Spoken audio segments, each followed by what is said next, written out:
के बाजल बसुरिया हो मन का तीरे उतरे लागल हिया में केहू धीरे धीरे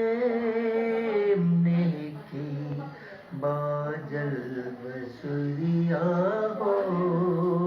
मन का तीरे देह के रोआ रोआ में सिहरन भई पी मिलने लाबे कल मन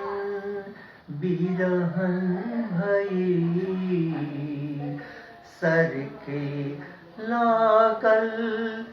सर के लागल पलू सिर से धीरे धीरे नहीं के बादल बसुरिया हो मन का तीरे का बताई देखी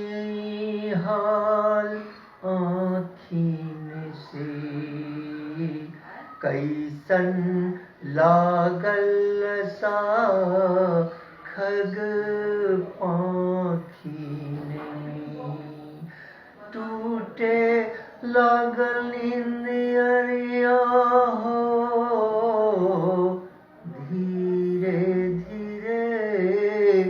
नेके बाजल बसुरिया हो मन का तीरे सुरसुरा इल बसंती हवा बाग में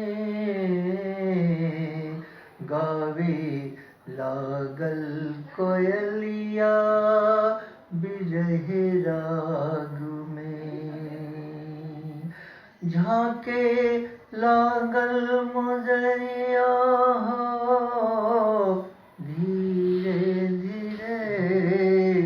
नेहके बाजल बसुरिया हो मन का तीरे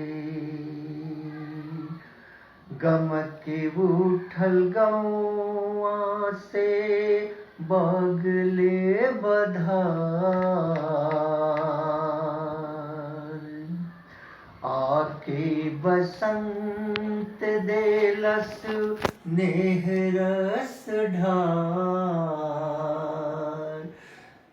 चुए लागल महुअरिया हो धीरे धीरे नेके बाजल बसुरिया हो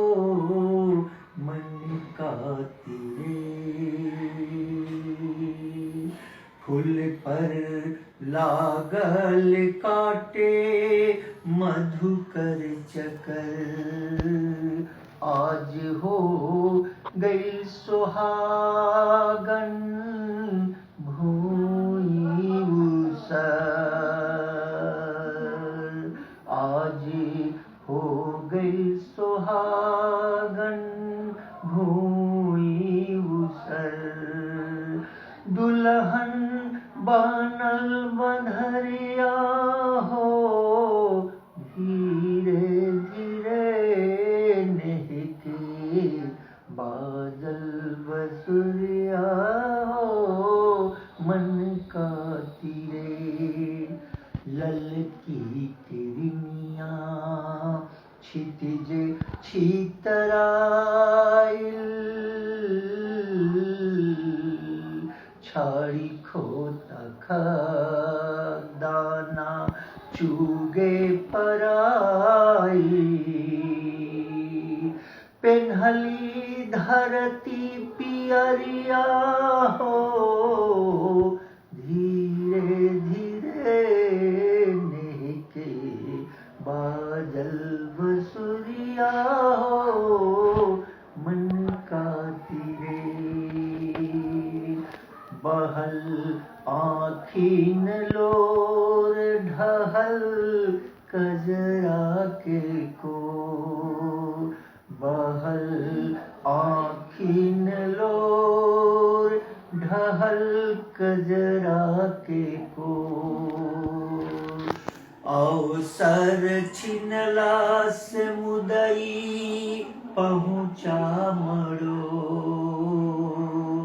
खेपे जख्मी उमिरिया हो, धीरे धीरे नेके